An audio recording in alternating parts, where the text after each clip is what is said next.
বাংলাদেশে কওমি মাদ্রাসার বাইরে আর কোথাও তো এলেম তো দূরের কথা, এই কোরআন শরীফ শুদ্ধ করে পড়ার চর্চাই তো নাই।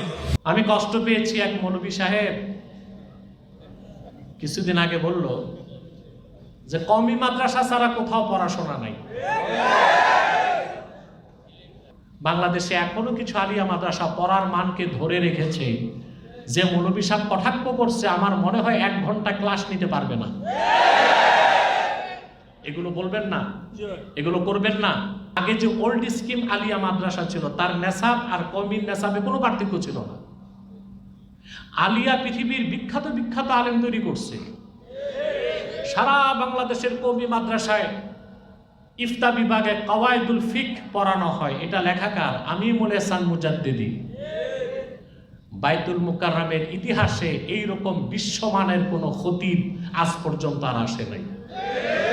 সৈয়দ আমিমুল এহসান মুজাদ্দিদি রহমতুল্লাহ কলকাতা আলিয়ার ছাত্র, পরবর্তীতে কলকাতা আলিয়ার শিক্ষক, পরে ঢাকা আলিয়ার শিক্ষক, পরে বাইতুল মুকাররমের খতিব। কওয়াইদুল ফিকহ তার লেখা, এটা দেওবন্দেও পড়ানো হয়। আলিয়া মাদ্রাসা থেকে অনেক বড় বড় আলিম তৈরি হয়েছে না? আপনাদের সিলেটে ছিল শাইখুল হাদিস মাওলানা হাবিবুর রহমান, উনি তো আলিয়ার ছাত্র ছিলেন। উনি তো আরব আমিরাতে বিচারক ছিলেন। হ্যাঁ, হরমুজুল্লাহ সায়েদা, ওনার নামও শুনেছি। অনেক বড় বড় আলেম আলিয়া থেকে বের হয়েছে, খেদমত করেছে। কওমি আলিয়ার বিভেদ সৃষ্টি যারা করে, তারা মূলত ছোট কলিজা রাখে, দিল ছোট, কনজাস্টেড মাইন্ড।